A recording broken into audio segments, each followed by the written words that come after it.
안녕하세요. 온누리교회를 섬기는 권호양 목사입니다. 예수님은 제자들을 세상에 보내시면서 내가 너희를 이리 때에게 양들을 보내는 것 같구나. 그러니 너희는 뱀같이 지혜롭고 비둘기처럼 온유하라고 말씀하셨습니다.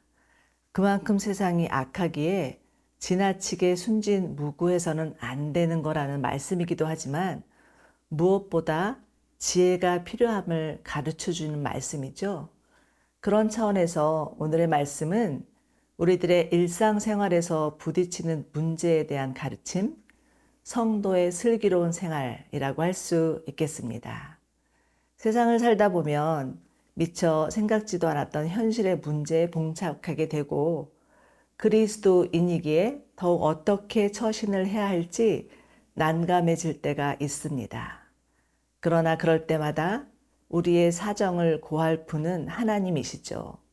우리들의 일상의 삶에 관심을 가지고 계시며 친히 간섭하시는 하나님께 나아감이 지혜라 생각됩니다. 잠언 6장 1절에서 19절 말씀입니다. 내 아들아, 네가 만일 이웃을 위하여 담보하며 타인을 위하여 보증하였으면 내 입의 말로 네가 얽혔으며 내 입의 말로 인하여 잡히게 되었느니라.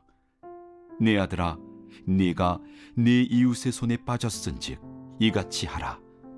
너는 곧 가서 겸손히 네 이웃에게 간구하여 스스로 구원하되 네 눈을 잠들게 하지 말며 눈꺼풀을 감기게 하지 말고 노루가 사냥꾼의 손에서 벗어나는 것 같이 새가 그물 치는 자의 손에서 벗어나는 것 같이 스스로 구원하라. 게으른 자여, 개미에게 가서 그가 하는 것을 보고 지혜를 얻으라. 개미는 두령도 없고 감독자도 없고 통치자도 없으되 먹을 것을 여름 동안에 예비하며 추수 때에 양식을 모으느니라. 게으른 자여, 내가 어느 때까지 누워 있겠느냐? 내가 어느 때에 잠이 깨어 일어나겠느냐? 좀 더 자자, 좀 더 졸자, 손을 모으고 좀 더 누워 있자 하면 내 빈궁이 강도같이 오며 내 곤핍이 군사같이 이르리라. 불량하고 악한 자는 구부러진 말을 하고 다니며 눈짓을 하며 발로 뜻을 보이며 손가락질을 하며 그의 마음에 패역을 품으며 항상 악을 꾀하여 다툼을 일으키는 자라. 그러므로 그의 재앙이 갑자기 내려 당장에 멸망하여 살릴 길이 없으리라. 여호와께서 미워하시는 것 곧 그의 마음에 싫어하시는 것이 67가지이니 곧 교만한 눈과 거짓된 혀와 무지한 자의 피를 흘리는 손과 악한 계교를 꾀하는 마음과 빨리 악으로 달려가는 발과 거짓을 말하는 망령된 증인과 및 형제 사이를 이간하는 자이니라. 여러분들 혹시 보증을 잘못 썼다가 곤혹을 치르신 분들 계십니까? 오늘 본문은 보증에 관한 훈계의 말씀으로 시작됩니다. 1절과 2절, 내 아들아, 내가 만일 이웃을 위하여 담보하며 타인을 위하여 보증하였으면 내 입의 말로 내가 얽혔으며 내 입의 말로 인하여서 잡히게 되었느니라.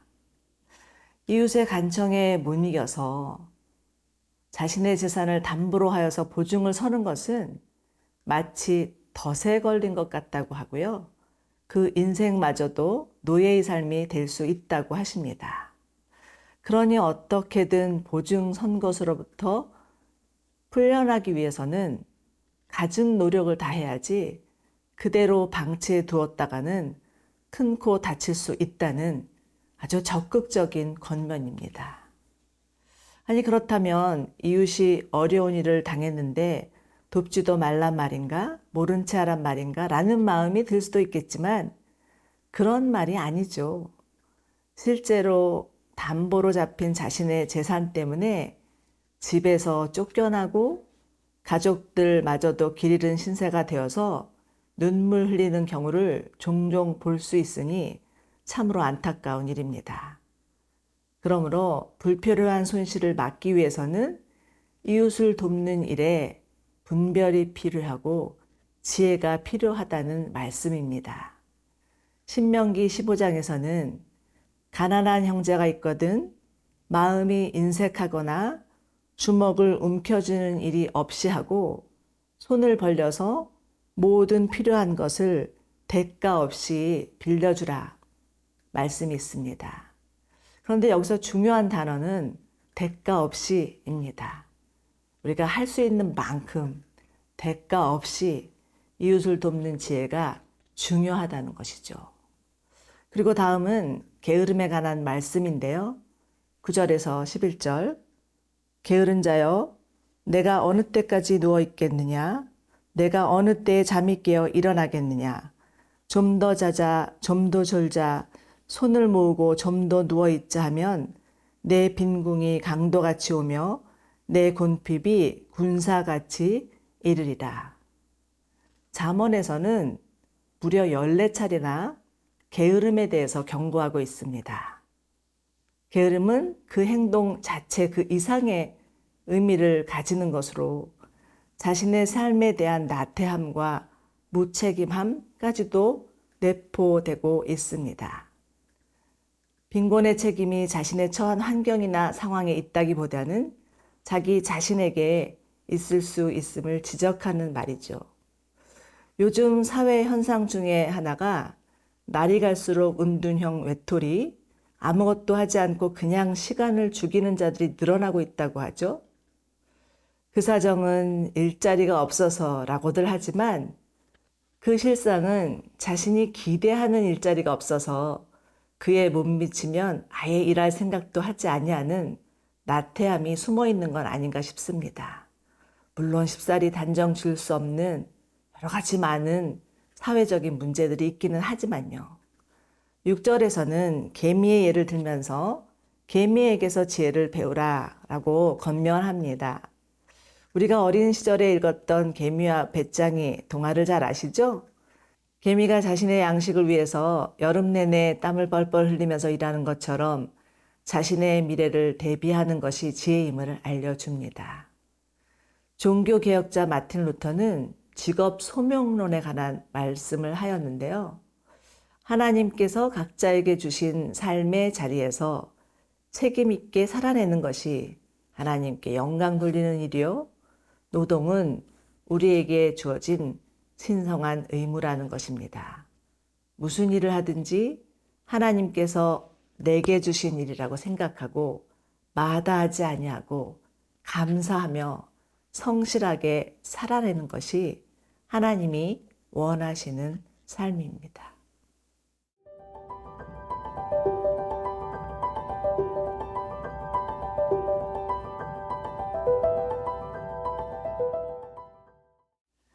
(12절에) 나오는 불량하고 악한 자란 아주 극악무도한 자를 말합니다. 그런데 이러한 자의 특징이 그 말에 있다는 거예요. 그의 입에서 나오는 말들이 다 구부러진 말이라는 겁니다. 우리말 성경에서는 거짓말이라고 번역하고 있는데요. 정직하지 아니하고 남을 헐뜯기에 바쁘고 분열을 일삼는 말. 그 거짓은 그가 하는 말뿐만 아니라 눈짓과 손짓과 발짓에서도 나타난다는 거죠.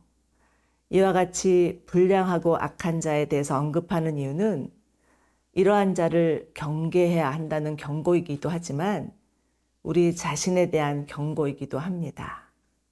우리 마음이 구부러져 있으면 겉으로 드러나는 말과 행동도 구부러져서 다른 사람에게도 상처와 피해를 줄 수 있다는 거죠. 그러므로 우리들의 마음은 하나님의 말씀과 성령으로 새로워져야 하고 그렇지 않으면 점점 더 굳어지고 고집스러워지고 완악하여져서 그 결말이 마치 쓰나미와 같은 재앙을 맞이할 수도 있다는 것을 기억해야 합니다. 잠언의 저자는 불량한 자의 결말에 대해서 이야기하면서 하나님이 미워하시는 것이 67가지가 있다라고 설명을 하는데, 여기서 미워하다라는 동사는 하나님께서 역겨워하시는 것을 말합니다. 17에서 19절 보실까요?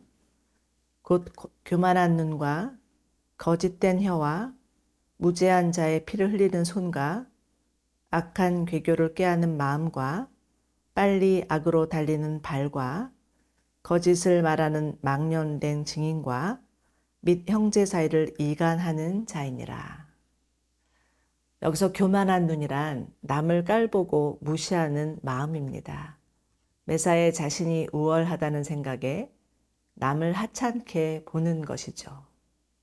거짓된 혀란 진실성이 전혀 없는 마음에서 우러나오는 말로 입만 열었다 하면 거짓말을 일삼는 겁니다. 예측 불허한 부정적인 말이라고도 할 수 있겠죠. 무죄한 자의 피를 흘리는 손이란 전쟁이나 폭력이나 살인 등으로 인해서 무고한 생명이 피해를 입는 것입니다. 요즘 들어서 더욱 늘어나고 있는 묻지마 범죄라든가 학원폭력, 성폭력, 그리고 자국의 이익만을 생각하는, 그래서 벌려지는 전쟁, 사람들의 고통이나 아픔을 전혀 이해하지 못하는 행동들입니다. 악한 괴교를 꾀하는 마음이란 사람이 해서는 안 될 나쁜 짓을 꾀하는 마음이죠.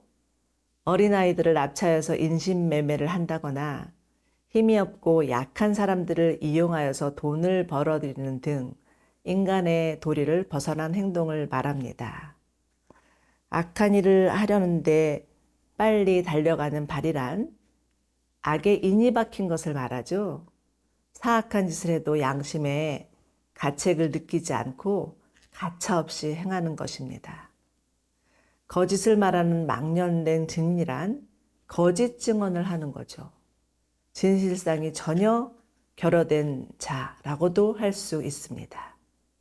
자신의 유익을 위해서라면 거짓말도 서슴지 않는 자를 말하죠.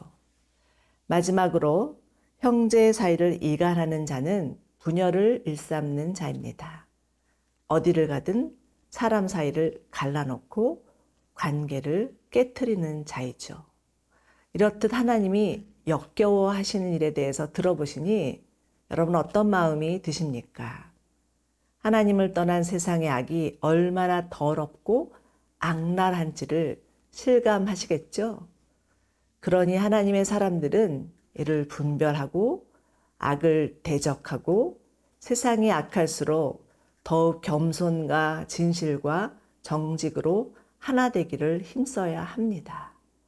그럴 때 하나님은 거룩한 하나님의 사람들을 통해서 이 땅 가운데 하나님의 나라를 이루어 가실 것입니다.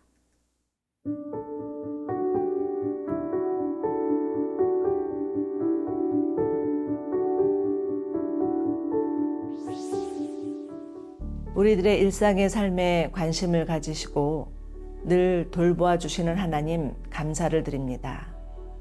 비록 우리들의 어리석음으로 인해서 곤란을 당하기도 하고 또는 게으름으로 인해서 나태해질지라도 하나님께서 주시는 지혜로 이겨나갈 수 있게 하시고 하나님이 미워하시는 것을 분별할 줄 아는 지혜 또한 허락하여 주시옵소서. 예수님의 이름으로 기도드립니다. 아멘.